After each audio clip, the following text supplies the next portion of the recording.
Gracias, Beis, gracias. Me suscribo a esas palabras de bienvenida. De verdad estamos felices, contentos de que puedan estar con nosotros en nuestro último desayuno del año. Por cierto, en el mes de octubre no tendremos desayuno, así que gracias por venir.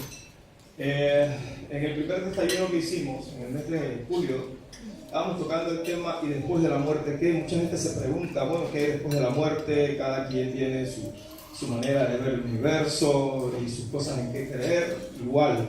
Pero como les decía a las personas que asistieron a nuestro primer desayuno, que aquí hay muchos de ellos todavía, lo que nosotros queremos exponer específicamente es lo que dice la Biblia. Ninguna otra cosa, no nos interesa entrar en punto de conflicto, confrontación con ningún tipo de teología, con ningún tipo de razonamiento filosófico o cualquier tipo de creencia que podamos tener. Lo único que anhelamos es poner sobre la mesa lo que simple, sencillamente dice la Biblia. Luego entonces, si entendemos esa parte, todo lo que hemos desarrollado en el segundo desayuno igual, cuando hablábamos el tiempo transitorio o el tiempo transicional entre la muerte y la resurrección, nuestra resurrección, ahí hablábamos del Hades, de Seol, hablábamos del Valle de Hinnom, hablábamos del abismo, hablábamos de un montón de cosas que tenían que ver con ese tema. Y eso pues nos trajo al último tema que quizás queremos cerrar, donde ya no vamos a tocar o a tratar ese tipo de cosas, sino más bien hablar del Dios de la eternidad. El Dios de la eternidad, fíjense que no digo el Dios eterno, sino el Dios de la eternidad, porque la Biblia, que es de lo que estamos hablando, no cuestiona, ni se pregunta, ni mucho menos, sobre la eternidad de Dios. Así que Dios es eterno. Pero hablamos de la eternidad de Dios porque el Dios de la eternidad tiene algo que decirle a la humanidad. Porque el Dios de la eternidad se revela en las Sagradas Escrituras, se revela en la Biblia. Luego entonces ahí tenemos, por ejemplo, un relojito y la palabra Dios en grande. Cuando hablamos de la eternidad, pues simplemente estamos hablando de un estado donde no hay pasado, presente ni futuro. En la eternidad no existe el tiempo y el espacio. La eternidad es simplemente la eternidad. Es un eterno presente. Entonces, como la eternidad es un eterno presente, y así lo entendemos en la Sagrada Escritura, pues Dios es el Dios del eterno presente también.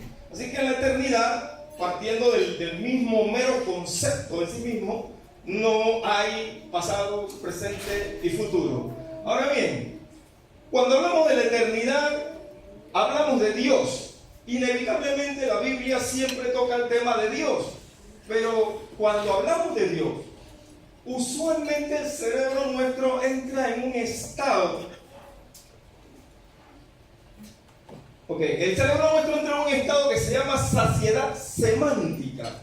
Los psicólogos llaman saciedad semántica a cuando usted repite y repite un concepto y repite una palabra y después de cierto tiempo de estar usted inmerso en el tipo, en el tema, en la palabra, en la expresión, se va perdiendo la originalidad del significado, se va perdiendo realmente el significado de lo que la palabra quiere connotar, quiere decir.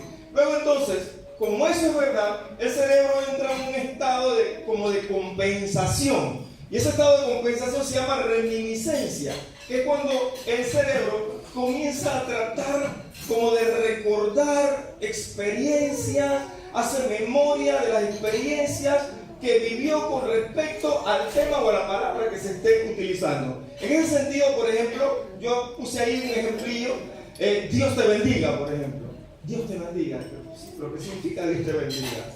Alguien dice, ¡ay, Dios mío! Pero ¿qué significa, ¡ay, Dios mío! Hoy día hay un montón de dioses, por todos lados hay dioses. Usted ve la gente que dice, ¡oh my God! Y es como un cliché ya. ¡Oh, Dios mío! Y se ha convertido como un cliché, una palabra que todo el mundo repite, pero nadie se cuestiona qué es realmente. Ahora bien, podemos hablar de Dios y podemos hablar de Dios como un concepto abstracto, pero la Biblia jamás lo plantea como tal. Para la Biblia, Dios es una persona. Dios es una persona y es un Dios trino, Padre, Hijo y Espíritu Santo. Tiene intelecto, sentimiento y voluntad. Entonces, es de ese Dios del que queremos hablar en esta mañana. En ese sentido, como ustedes saben, la Biblia no se escribe en español. La Biblia se escribe en dos tipos de lenguaje. Un hebreo que se llama hebreo paleolítico o paleohebreo del Antiguo Testamento, básicamente, y un griego que no es un solo griego. Hay varios tipos de griegos en que la Biblia se escribió en el Nuevo Testamento. Por ejemplo, el griego bizantino, el griego koiné, que era el griego que usualmente se hablaba en los tiempos de Jesús, etc. Ahora bien, cuando nosotros usamos la palabra Dios, esa palabra Dios que nosotros usamos en español, viene del vocablo Deus, del latín. Lo que sucede es que en el siglo IV, V de nuestra era, un hombre que se llamaba Jerónimo escribió o transcribió la Biblia del griego al latín, lo que se llama la Vulgata Latina. Y ahí la palabra Theos, que venía del griego, se transformó en Deus. ¿Estamos claros? Pero esa palabra Theos del griego viene de Elohim, del vocablo hebreo paleolítico simple, Elohim, que significaba dioses. Israel, cuando se constituye como nación, utiliza el lenguaje que tenía alrededor de los pueblos paganos cananitas en los que ella estaba inmerso. Luego Israel no encontró otra palabra para definir a Dios, porque eran pueblos paganos, eran pueblos politeístas, y la palabra de Dios para ellos era Elohim, que en términos reales significa dioses. Pero Moisés corrige esa parte de Elohim y lo pone en mayúscula en los primeros 5 libros de la Biblia, y en el libro de Deuteronomio, que es el quinto libro del Pentateuco, de la Torá, que llaman los hebreos, allí corrige finalmente el problema y dice: escucha Israel, el Señor tu Dios, el Señor es uno. Entonces, ese Dios uno se transliteró varias veces en el vocablo YHVH o igual JHVH. Lo que sucede es que en el idioma hebreo paleolítico, la Y y la J son básicamente lo mismo, la Q. Entonces, YHVH se convirtió en el primer siglo de la era cristiana, cuando los judíos masoretas le agregaron vocablos a esas letras, porque no eran impronunciables. Entonces se convirtió en Yahweh o en Jehová a partir de los primeros 10 siglos de la era cristiana. Pero ¿qué pasa?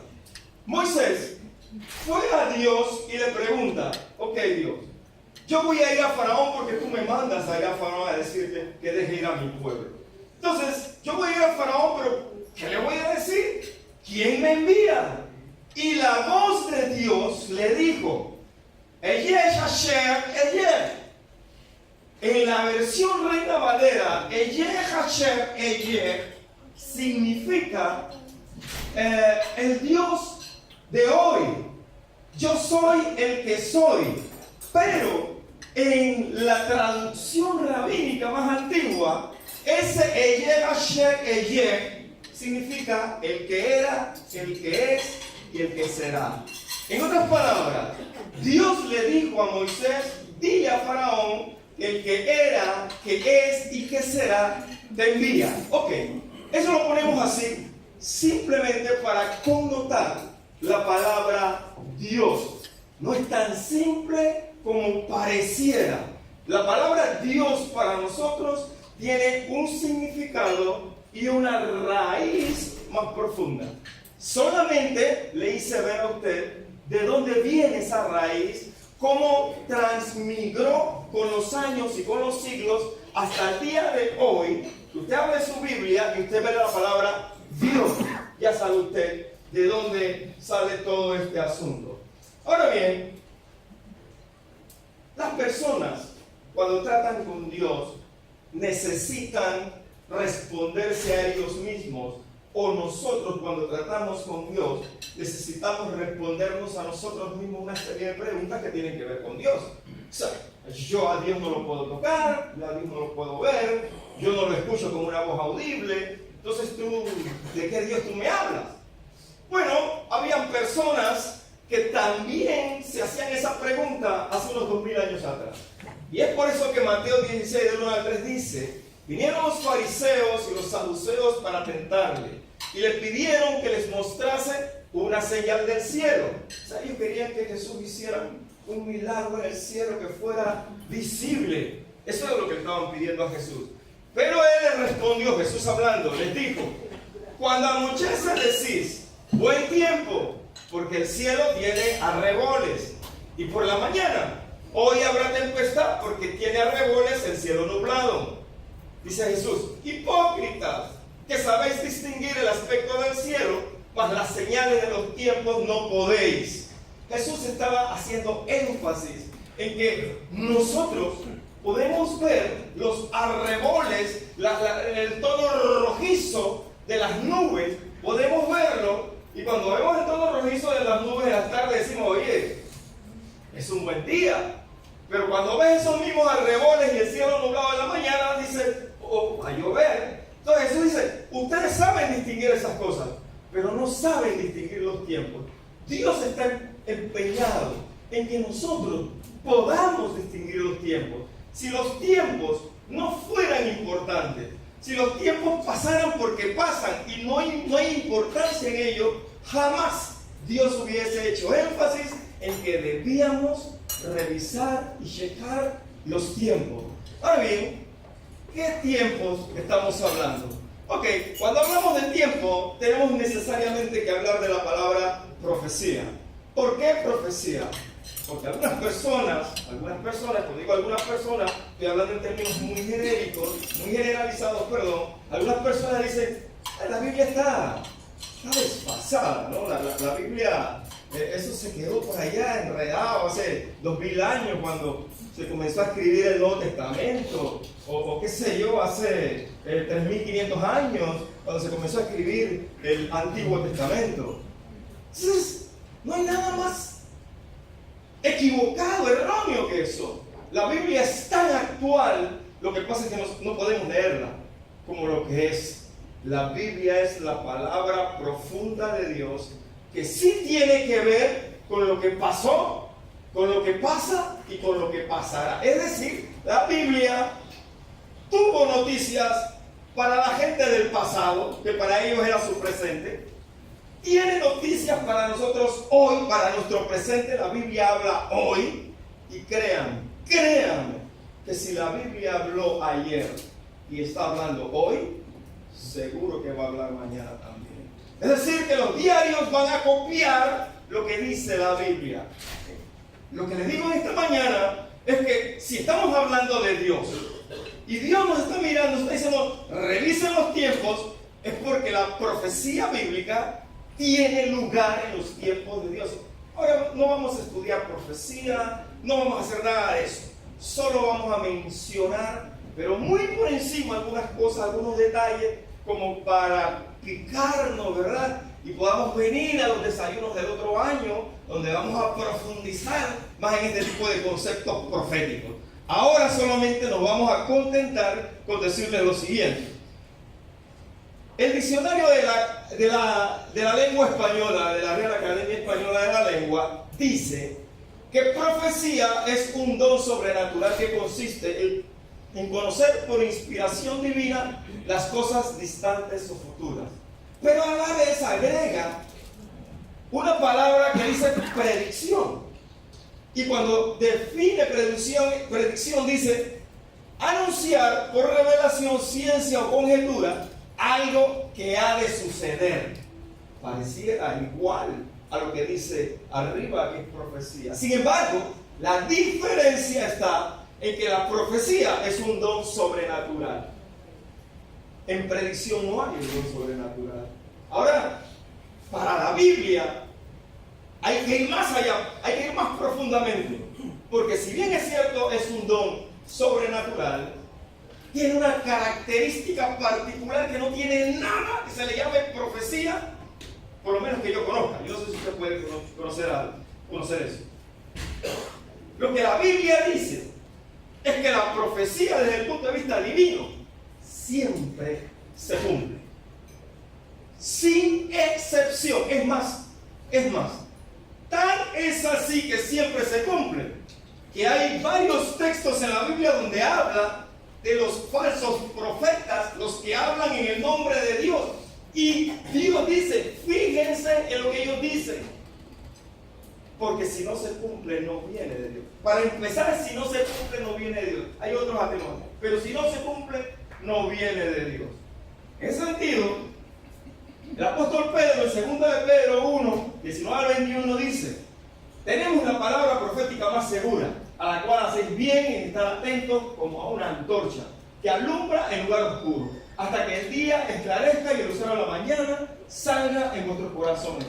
Entendiendo primero esto, dice: ninguna profecía de la Escritura es de interpretación privada, porque nunca la profecía fue traída por voluntad humana, sino que los santos hombres de Dios hablaron inspirados, lo que leíamos en antes, inspirados por el Espíritu Santo. Entonces, tenemos ¿qué cosa? La profecía más segura. Es la que siempre se va a cumplir, es la que no va a fallar, es la que está en la Biblia. Ahora, profecía. ¿De qué hablaron los hombres de Dios? Estos hombres que dice el apóstol Pedro, que hablaron en el nombre de Dios, inspirados por el Espíritu Santo.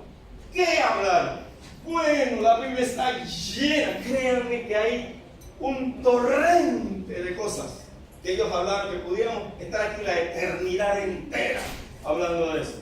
Así que como he tenido que ser muy selectivo en lo que estoy buscando y tratando de transmitir un concepto, porque cuando yo hablo de profecía y hablo de Dios, estoy diciendo que esa es una parte creíble. O sea, ¿yo por qué tengo que creerle a Dios? ¿Se acuerdan que preguntamos hace un momento? ¿Por qué tengo que creerle? ¿Por qué tengo que creerle si yo no lo veo? Pero cuando Dios me deja ver la profecía, aunque no lo vea, aunque no lo escuche, yo sé que Él está ahí. Porque la profecía me habla de quién es Dios. En ese sentido, vamos a hablar un poquito de Israel. La Biblia habla en Lucas 21, 29 al 30. Jesús estaba hablándole a los fariseos que estaban cerca de Él y que estaban cuestionándolo por un montón de cosas que no vale la pena mencionar ahora. Jesús les dijo: miren la higuera. En la profecía bíblica, los profetas del Antiguo Testamento, por lo menos 2 de ellos, hablaron de Israel como la higuera. No es de extrañarse que Jesús menciona la palabra higuera también, y dice: también les dijo una parábola. Mirad la higuera y todos los árboles que crecen junto a ella. Cuando ya brotan, viéndolo, sabéis por vosotros mismos que el verano ya está cerca, está ya cerca. Entonces Jesús dijo: miren la higuera. Proféticamente entendemos que la higuera es Israel. Entonces lo que Dios nos está diciendo es: miren lo que está pasando en Israel, para que tengan una noción de los tiempos de los que tenemos que tener nota, que tenemos que fijarnos. Jesús dijo que teníamos que ver los tiempos, y está diciendo para que ustedes sepan cuáles son los tiempos y cómo están los tiempos y cómo se acerca el final de todas las cosas que estamos viendo, porque Él viene otra vez. Él dice: miren a Israel. Ese Israel de Dios es un elemento fundamental en el calendario de Dios. Así que si vamos a hablar de Israel, nos contentamos con lo siguiente. La Biblia habla de que Israel había de convertirse en una nación libre. Israel, el 14 de mayo de 1948 se constituye como una nación libre. Pero ¿cómo se constituye Israel? Bueno, el Reino Unido y las Naciones Unidas crearon una especie de acuerdo para dividir la tierra que hoy conocemos como Palestina en 2 pedazos. Un pedazo era para los árabes, para los palestinos que viven en esa área, y el otro pedazo era para los judíos. Bueno, y la pregunta es: ¿qué hacemos con Jerusalén entonces? La solución de las Naciones Unidas fue: Jerusalén será de dominio internacional. Israel a regañadientes lo aceptó, porque entendía Israel que Jerusalén se lo había dado Dios por herencia. Pero ellos aceptaron el trato. Quienes no aceptaron el trato fueron los árabes. Ellos dijeron: no aceptamos eso. Y al día siguiente del 14 de mayo del 48 se levantaron en armas una serie de naciones árabes constituida, imagínense, en 1948 no había el armamento bélico que hay hoy, pero en aquel tiempo 35.000 árabes bien armados y bien sustentados era suficiente para amedrentar a cualquiera. Así que Israel tuvo que recurrir a sus milicianos, gente que no estaba bien preparada, gente que peleaba con las uñas. ¿Y qué creen? Israel venció. Y cuando Israel venció, los árabes dijeron esto es temporal, esto no va para ningún lado, vamos a volver. E insistieron, y en 1967 lanzaron la guerra que se llama la Guerra de los 6 días. Y en la Guerra de los 6 días, Israel venció nuevamente. Y no solamente venció, sino que Israel conquistó Jerusalén. La que había cedido, la conquistó hasta el día de hoy, es suya. Israel conquistó las alturas del Golán, que era territorio sirio. Lo conquistó Israel hasta el día de hoy. La Franja de Gaza, etc. Las Naciones Unidas se levantaron contra la nueva nación. Se levantaron contra ella. ¿Por qué? Porque no era justo. Y inmediatamente sacaron una serie de resoluciones que todas las naciones apoyaron para que Israel devolviera los territorios que había ocupado en la Guerra de los 6 días. El único que vetó todo ese asunto fue Estados Unidos, quien se constituyó en amigo, hermano, partner, socio de Israel hasta que llegó Obama. Cuando llegó Obama, las Naciones Unidas sacaron una resolución contra Israel, ya Estados Unidos no la vetaba, simplemente se abstenía. Hasta que Israel, perdonen la expresión, se emberracaron y dijeron, con veto o sin veto, no vamos a devolver nada. Y hasta el día de hoy están construyendo en la manzana de la discordia. Y después le digo, ¿por qué la manzana de la discordia? La Biblia dice que Israel nace como nación y nace en un solo día, dice la Biblia. El profeta Isaías dijo, antes que estuviese de parto dio a luz, antes que le viniesen los dolores dio a luz un hijo. ¿Quién oyó cosa semejante? ¿Quién vio tal cosa? Concebirá la tierra en un día, nacerá una nación de una vez, pues en cuanto Sión estuvo de parto dio a luz sus hijos. Yo que hago dar a luz, no haré nacer, dijo Jehová. Yo que hago engendrar, impediré el nacimiento, dice tu Dios. Y así fue literalmente en 1948, de un plumazo nació una nueva nación, la nación de Israel. Bueno, como les decía, los judíos no se quedaron tranquilos, ellos entendieron que era asunto de vida o muerte, que estaban rodeados de enemigos, que los árabes se habían aliado con Rusia. Rusia tiene un papel preponderante en la Biblia, en Ezequiel capítulo 37-38, no vamos a hablar de eso, pero se habla de que Rusia, Gog, Magog, van a invadir Israel con una serie de naciones y van a querer destruir a Israel. Obviamente no van a poder hacerlo, porque en ese tiempo Dios va a intervenir y no van a poder hacerlo. Sin embargo, esta gente que celebraba entendía que tenía que prepararse. Ahora, volvemos a lo mismo, ¿no? En la parte esa de que tanto decimos las cosas como que se desvanecen. Aunque sabían que tenían que prepararse, llegó el año de 1973, el día de Yom Kippur, el día del perdón, que está consagrado en la Biblia. Los hebreos lo practican y es una de las fiestas más importantes que ellos celebran. Ese día, la mitad del ejército, estaba leyendo un libro que se llama Israel en escena, por ahí le puse un título de Israel en escena, un libraco que tiene como 68 páginas, que fue escrito en 1925. Y mi esposa me dice, vota eso. Ella está detrás de mí, vota. ¿Y qué quiere que yo vote esto? Y yo no voy a votar nada. Bueno, yo leí ese librito que obtuve hace como 25 años atrás, que Israel en 1973, en la guerra de Yom Kippur, tenía la mitad de sus soldados de fiesta.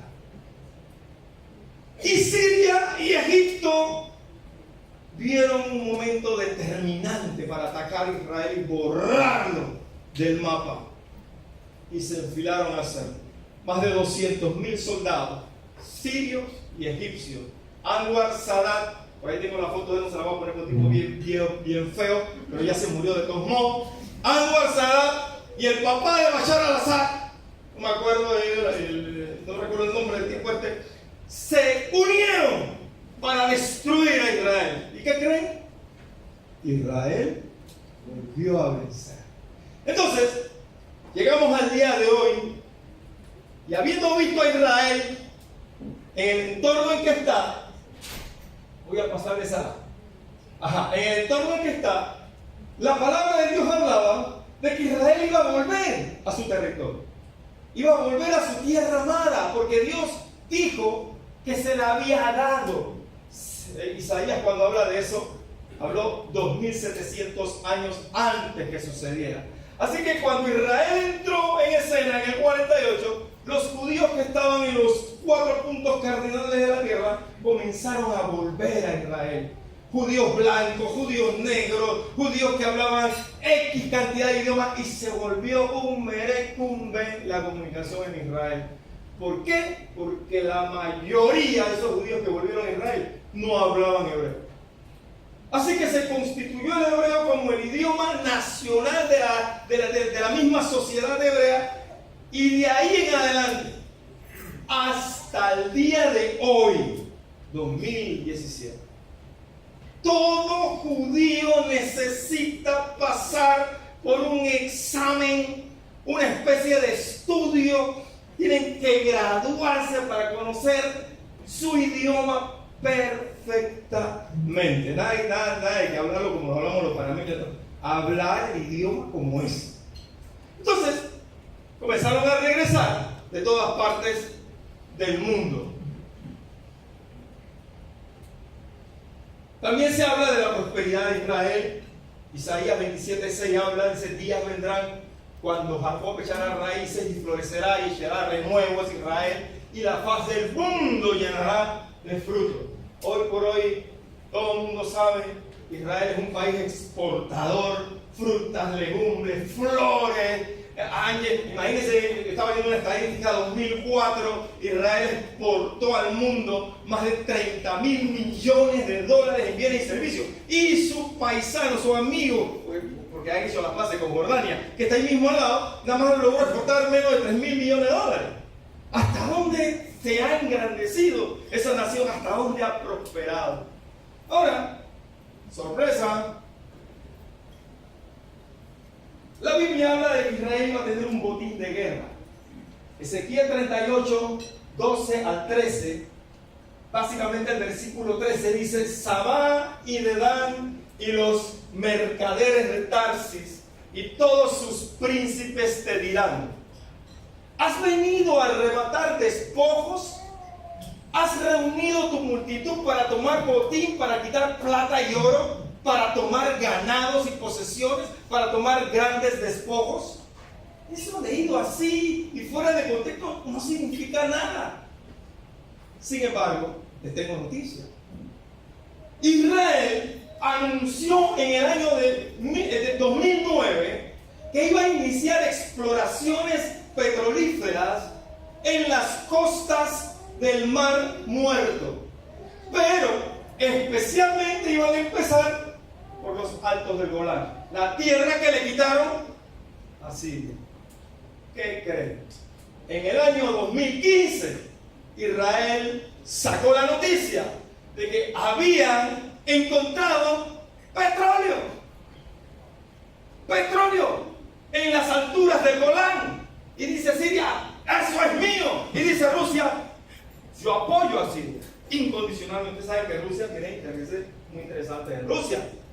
Yo nunca había entendido la profecía de ese punto de vista. Yo sabía que Rusia se iba a aliar con una serie de naciones, iba a pelear contra Israel, pero como que faltaba el motivo. Bueno, ahí está el motivo ahora.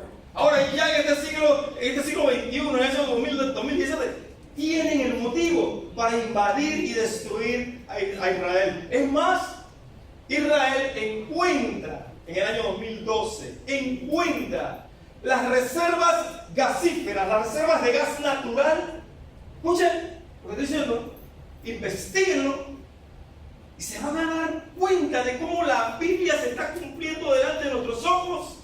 2012, las reservas gasíferas más grandes del planeta las tiene Israel en este momento. ¿Y saben qué fue lo primero que hizo Israel?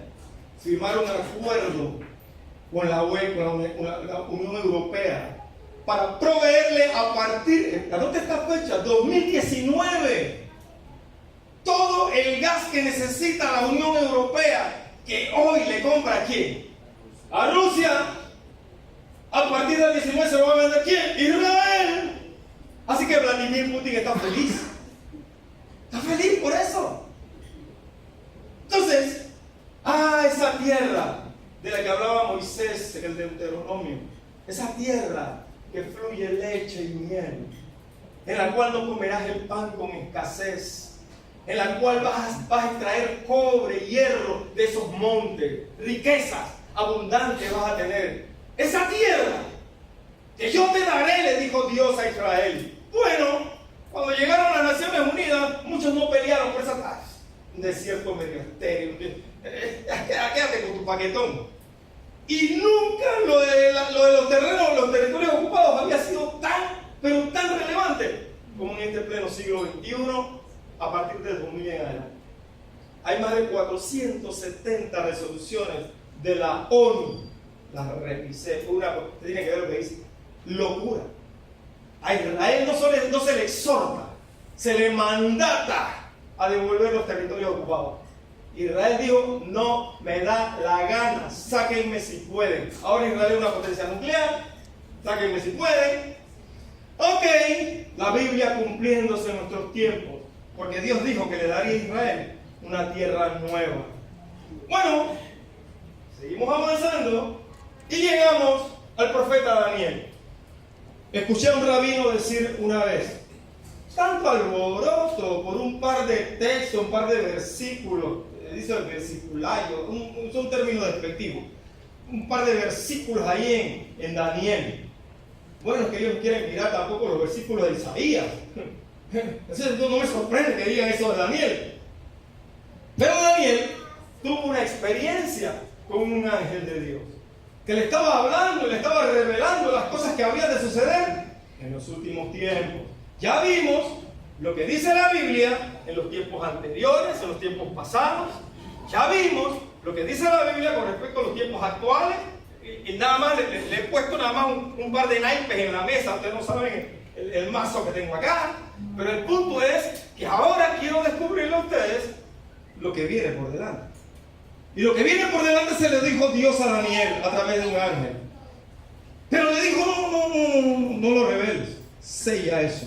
Y Daniel dijo, pero dime, aunque sea, déjame ver un poquitito de eso. Te he dicho, Daniel, que cierres el libro porque no es para tu tiempo, es para los tiempos del fin. Pero cuando el ángel le dice que era para los tiempos del fin, le dice, muchos correrán de aquí para allá y la ciencia se aumentará aquí. La palabra ciencia viene del hebreo conocimiento. Dice, el conocimiento aumentará. Ahora usted dirá, pues eso es normal. Aquí hablando de médico en los tiempos qué sé yo, de Jesucristo, cómo operaban. Cómo operaban los griegos, cómo operaban los egipcios, que estaban tan avanzados en su ciencia médica. Bueno, usted dirá, el conocimiento siempre aumentó. Sí, es cierto.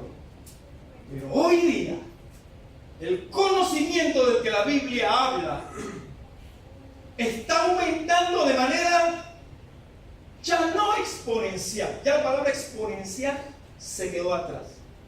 Ya no en forma logarítmica, porque también se quedó atrás. Los científicos están buscando una palabra que pueda definir aquello que tenemos por delante y que está a unos 4 o 5 años máximo. Sucede, hermanos, amigos, que la física de partículas y el computador cuántico están revolucionando el mundo científico y el mundo académico y el mundo común y corriente está revolucionando. La física de partículas simplemente es la física de las partículas pequeñas que están en el átomo. Esas partículas pequeñas que están en el átomo se llaman los electrones que están alrededor, y los que están en el centro son los neutrones, son los protones, y ahora descubrieron los quarks. Entonces, cuando hablamos de micropartículas, descubrieron la divina pomada, como dicen por ahí. Resulta que cuando usted trabaja computación, usted sabe que se habla en lenguaje de bits. Los bits son esos 1 y esos 0 que usted ve que procesan, almacenan la información en un computador como el que usted tiene. Ahorita usted tiene un celular ahí todo y que de última generación, bueno, el mío gallito es mejor que la computadora que tenían los que pisaron la luna por primera vez en el 68, 69. Tiene más capacidad. Ahora los celulares que usted tiene ahora van a palidecer. No hay palabras para describir lo que va a pasar con respecto a la nueva computación que hay. De hecho, se estrenó en el 2011 D-Wave. D-Wave es una compañía que formó la NASA con Google para fabricar un computador cuántico. Pero no se quedaron atrás los de IBM. Y detrás de los IBM están los chinos. Están haciendo su computador cuántico. IBM ya anunció que para dentro de 4 o 5 años ya está listo ese computador. Ahora, antes de que usted diga, pero qué aburrimiento. Sí, que la vida a usted le va a cambiar. Totalmente. El mundo que usted y yo conocemos hoy va a cambiar totalmente. Porque Dios de la Biblia ha dicho que cosas nuevas van a suceder a raíz de que el conocimiento va a aumentar de manera estratosférica. Ya estamos hablando, por ejemplo, de transhumanismo. Ya estamos hablando de microchips que tienen el tamaño de una uña y que son enfriados al cero absoluto, casi 280 grados negativos centígrados. Es algo inconcebible. La computación a este nivel jamás hemos soñado en llevarla adelante.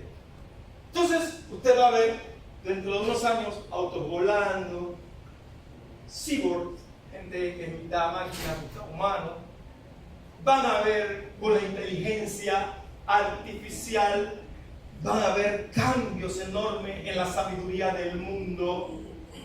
Si la Biblia está diciendo, prepárense, porque hacia allá es donde usted y yo vamos como humanidad. Se me quedan 10 minutos. Gracias, amor. Yo siempre la pongo en evidencia. ¿Y le dije? Ya estamos terminando. ¿Cuál es el punto? Gracias, ustedes son muy pacientes conmigo. ¿Cuál es el punto? Que el mundo que tenemos hoy día, dentro de 4 o 5 años, créanme que se va a iniciar una transformación tan radical que la palabra transformación, para decir lo que vamos a ver y a vivir en el mundo, no se ha inventado la palabra de lo que vamos a ver y a vivir dentro de los próximos 4 o 5 años. Ahora, Dios está presente en toda la historia de la humanidad y ha dejado en la Biblia la profecía para que usted y yo podamos ver los tiempos pasados, presentes y futuros, y cuando cada cosa esté cumpliéndose como se cumplió en el pasado y como se está cumpliendo en nuestra cara, estemos seguros que en el futuro también se cumplirá. Bueno, ese Dios que dice que esas cosas se van a cumplir, también te dice, hey, yo estoy presente. Por tanto, mi pueblo sabrá mi nombre. Por esta causa en aquel día, porque yo mismo hablo, he aquí estaré presente. Más adelante, en el libro de Efesios, dice, ¿qué significa que estará presente? Significa que por la sangre de nuestro Señor Jesucristo, por la cruz de Cristo, Él nos hizo presentes a Dios. Algunas veces pensamos que Dios está tan lejos. Ya no lo podemos tocar, no lo podemos ver, no le podemos escuchar. De repente se levanta alguien por ahí, yo tuve una experiencia así, yo vi a Dios, y de repente es lo único que pasa. Pero yo no tenía ninguna experiencia con Dios. Pero hoy Dios te dice, yo soy el Dios del eterno presente. Y ese eterno presente de Dios para ti y para mí está en la persona de nuestro Señor Jesucristo. Aquí copiamos la película de... ¿Cómo se llama el tipo ese? Ese mismo. ¿Qué? Sí, pero ¿cómo se llama el tipo? Mel Gibson, ese mismo. Tremendo, ¿eh? Entonces, básicamente, por la sangre de Cristo, usted y yo, que en otro tiempo, dice el libro de Efesios, éramos lejanos, estamos lejos de Dios. Él nos acercó a Dios por la sangre de nuestro Señor Jesucristo. Pero su palabra dice que no solamente está presente, sino que está cerca de nosotros. Fíjense, todo esto se lo dije antes, para que usted y yo supiéramos que el Dios de la Biblia, no estoy hablando del Dios del Partenón griego, no estoy hablando del Dios de la mitología romana, no estamos hablando del Dios de los cananeos, estamos hablando del Dios de la Biblia. Entonces, si el Dios de la Biblia le dijo lo que le dijo a usted a través de la palabra profética, que fue su carta de presentación, y no que no haya de otra, sino que solamente decidimos y escogimos esa. Ese mismo Dios dijo, yo estoy presente, pero no solamente estoy presente, sino que estoy cerca de ti. Deuteronomio 30, 11 al 14, relata el hecho de Moisés reuniendo al pueblo, y le dice Moisés al pueblo: la palabra que te he dado, que te he enseñado que debes hacer, no es difícil. Dice, esa palabra está tan cerca de ti, pero tan cerca. No digas que esa palabra está en el cielo, como si fuera necesario que alguien subiera al cielo y te la trajera. No digas que esa palabra está del otro lado del mar, como si fuera necesario que alguien cruzara el mar y te la trajera. Esa palabra está cerca de ti, está en tu boca y está en tu corazón. Yo le doy gracias a Dios por una nación como Panamá. Somos una nación judío-cristiana. Y como quiera que sea, hay montones de panameños, créanme, montones, pero para hablar de montones que tienen Biblia en su casa. Bueno, que no la leen, pero tienen Biblia en su casa. Aunque sea en muchos de esos lugares está abierto en el Salmo. ¿Me oyeron hasta allá? Salmo 23. Porque Dios dijo: yo estoy en el cielo, pero te acerqué a mí por la sangre de Jesucristo. Y para que sepas que te acerqué a mí, te he dado mi palabra, para que esa palabra se impregne en tu boca y en tu corazón, y sepas que yo soy Dios. Yo estoy convencido que todos los que estamos aquí, alguna experiencia personal, a algún nivel hemos tenido con Dios. Estoy convencido de eso. ¿Saben por qué? Porque el Dios del que le estoy hablando no es el Dios de la religión, no es el Dios de la teología. Les estoy hablando del Dios de la Biblia, el Dios que se revela, que se place en revelarse a sus hijos. De ese Dios del que le estoy hablando. No es el Dios masón, el Dios ocultista, es el Dios que se place en revelarse. Así que él dijo que estaba cerca. Ahora, siempre será un asunto de fe. Siempre será un asunto de fe.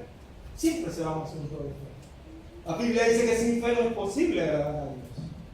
Ahora, la fe es tan literal para Dios que Dios cumple su propósito en nuestra vida, en nuestras peticiones. Ahora, fíjense lo que le estoy diciendo, ¿eh? No le estoy diciendo que Dios cumple todos nuestros antojos, todos nuestros deseos. Eso no es lo que estoy diciendo. Lo que estoy diciendo es que hay cosas que usted le pide a Dios y que usted no ha recibido hoy por cualquier razón, pero que Dios le va a dar. ¿Y sabe por qué se lo digo? Porque la Biblia dice que Dios cumple su palabra. Y la Biblia dice que cuando pedimos algo conforme a su voluntad, Él nos oye. Y si pedimos algo conforme a su voluntad, Él nos oye, tenemos lo que le hemos pedido. Ahora bien, Él dijo que supliría todas nuestras necesidades conforme a sus riquezas en gloria. ¿Qué necesidad? A ver, ¿qué necesidad? Que todos los que estamos aquí, sin excepción, tenemos alguna necesidad. Unos más que otros, tenemos alguna necesidad. Algunos necesitan un trabajo, otros que están trabajando, están inconformes, quieren un mejor salario, si no se van, qué sé yo. Otros están esperando bebé. Otros tienen problemas interpersonales en su familia, esposa, esposo, hijos. Bueno, todas esas cosas son factibles y plausibles para pedirla, para rogarle a Dios. ¿Saben por qué? Porque es la voluntad de Dios darnos. Termino con esto. ¿Usted alguna vez le ha pedido algo a Dios de esta manera? Señor, te pido esto, si es tu voluntad. Si tú quieres, Señor. Hay un texto en Mateo 8:1. Dice que Jesús descendía del monte. Y cuando descendía del monte, fue a un leproso. Los leprosos, pobrecitos, ellos eran los parias de la sociedad. Y cuando ese leproso llegó, le dijo: Señor, quiero que me sanes. Y Jesús lo tocó y lo sanó. Porque él le preguntaba: ¿quieres? Si tú quieres, puedes sanarme. ¿Y qué le dijo Jesús? Quiero. Y yo estoy seguro que esta mañana, quizás no a todos, pero a muchos de los que estamos aquí, yo quiero creer todos, Dios nos está diciendo: quiero. Ah, pero Dios, esto tiene demasiado tiempo, este problema, esta situación. No importa, Él dice: quiero. Así que si esta mañana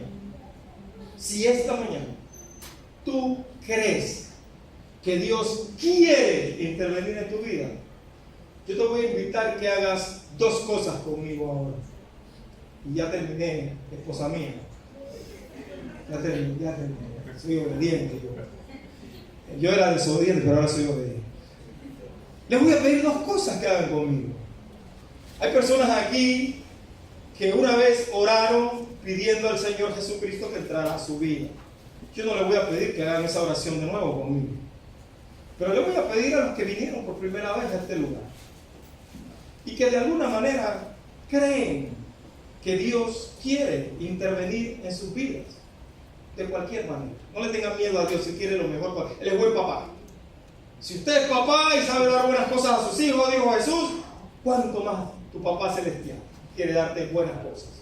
Así que yo te voy a pedir, si no has hecho esa oración alguna vez y le has pedido a Jesús que entre a tu vida, te voy a pedir que ores conmigo ahora. Si ya oraste esta oración alguna vez, no tienes que hacerla de nuevo. Pero te voy a pedir que en señal de reverencia puedas cerrar tus ojitos de esta manera. Y yo voy a pedirle a los que no han hecho esta oración que repitan después de mí esta oración donde yo invito al Señor simplemente a entrar en mi vida. No es una religión, no es un movimiento sincrético, religioso, pagano, no es nada de esa bobería. Simplemente desde la Biblia dice que quiere entrar a tu vida y si tú le invitas a pasar, Él pasa. Así que repite conmigo esta oración después de mí. Señor Jesucristo, gracias porque me amas y entiendo que te necesito. Te abro la puerta de mi corazón para que entres a mi vida y hagas de mí la persona que tú quieres que yo sea. Yo confieso que tú eres el Hijo de Dios, que resucitó de entre los muertos y que viene otra vez. En el nombre de Jesús. Amén. Bueno, ahora te voy a pedir que hagas una segunda cosa. Por favor, no lo hagas en voz alta. Solamente con tus ojos cerrados, por favor, con tus ojos cerrados. Piensa en este momento. Piensa en este momento. No lo hagas a la ligera tanto. Te voy a dar unos segundos, aunque ya nos pasamos un poquito de tiempo. Te voy a dar unos segundos. Piensa en alguna necesidad particular, en alguna necesidad que tengas. Piensa en algún sueño que quieres realizar, en algún proyecto.